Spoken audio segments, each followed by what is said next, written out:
So I can't believe it. What a turnaround for the guy who's done the wheels. Those bad boys. So like I said, we've reused the spokes and we reused the nipples, but we obviously got the new alloy rims. So that's a 19 by 185 on the front, and I went for a slightly wider, sorry, that was the rear. This is the front. So the front's got a 19 by 185 and the rear, come on Paul, you can get it together, it's got a 19 by 1.25, so slightly wider. So yeah, very pleased with those.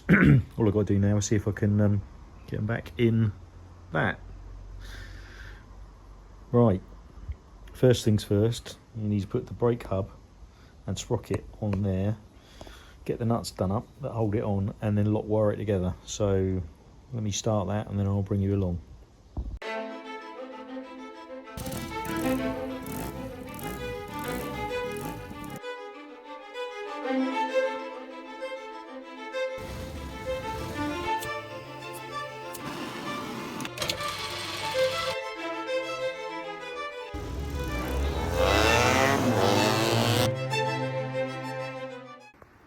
Okay, so this is the Norton brake drum. I don't know if you can make out just there.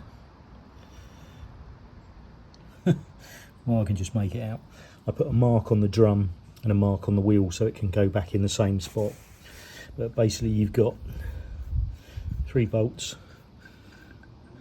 which have got a taper on them, and the taper goes into those holes there, and then ultimately you've got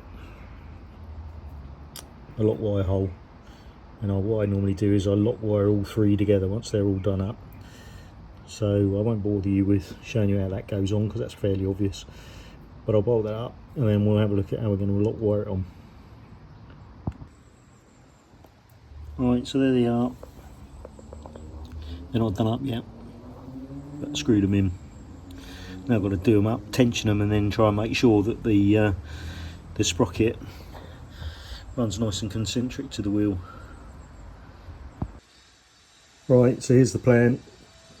I've doubled it over.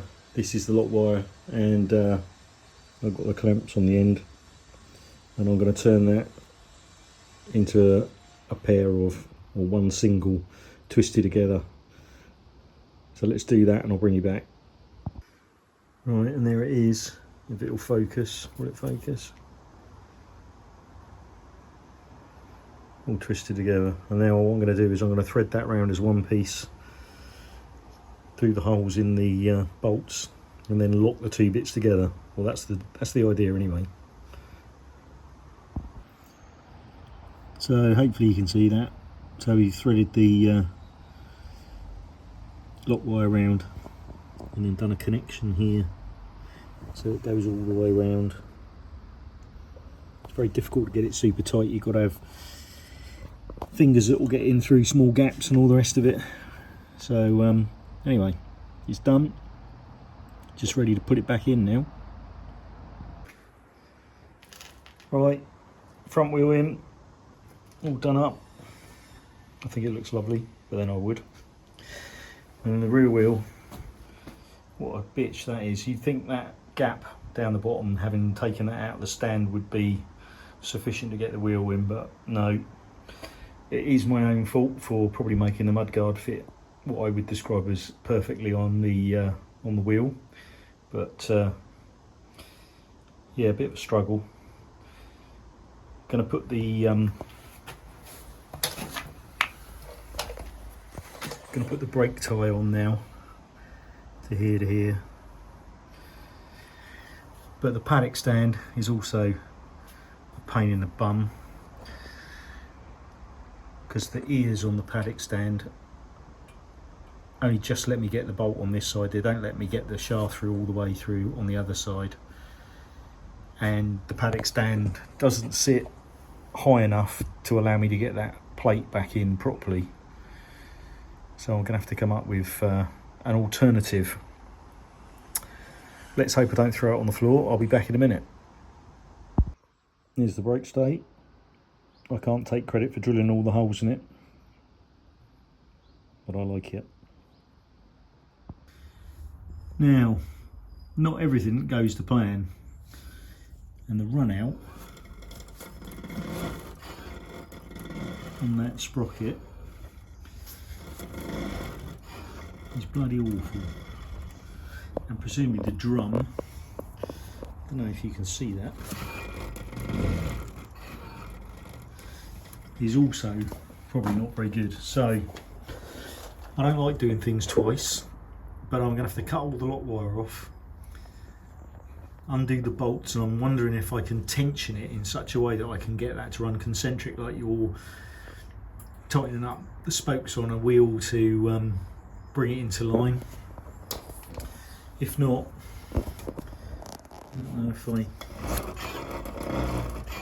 can see that, wonky donkey territory. And if the worst comes to the worst, I'm going to have to take the wheel out and move the brake drum round another tooth or to a different position and see if that works. Because I've got to be honest, I'm looking at this and I'm complaining about it, but I don't know how good it was before. I marked it to put it back together again in the same place, but I don't know how good it was to start with. You'd think you'd feel the brake back through the brake lever, and I don't ever remember the brakes being terrible. So anyway, enough of me whittering. Let me get on with it, cut the wire off, undo them, and see if I can get that to run a little bit better, and I'll bring you back.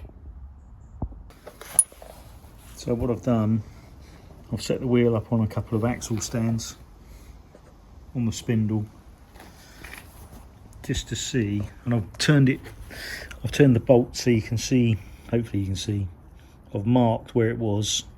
I've got no nuts in there at the moment, it's literally the so that's the setup. Each one of these locates into one of the holes, and I don't know if you can make out that diameter, but that, try not to get the sand in too many places, that registers in there. Now I can't see any marks to say that one of those is tight. I've tried it in different positions, but I marked it before I took it off. And now if I put it back in the new location, or another location, so if I put it back in another location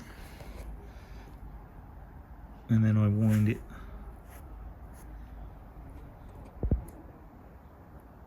and that is pretty good. Well, it's certainly a lot better. I don't know if you can really make that out. So what I'm going to try and do now is do that up. Look like it's running true. I think that's going to be as good as I can get it. If I put my thumb and just do it as a guide, it's very good. So I'm going to see if I can get it done up like that without putting too much force on it, and see what happens. Wish me luck. So nice and flush, nice and flush.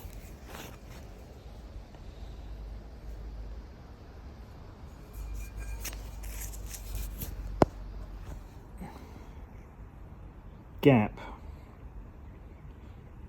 No wonder I can't get it up. Now that is a swaged factory solution, if you like. Well, that's a bit better, but that's definitely not going to be helping. I'm going to have to come up with what I'm going to do about that.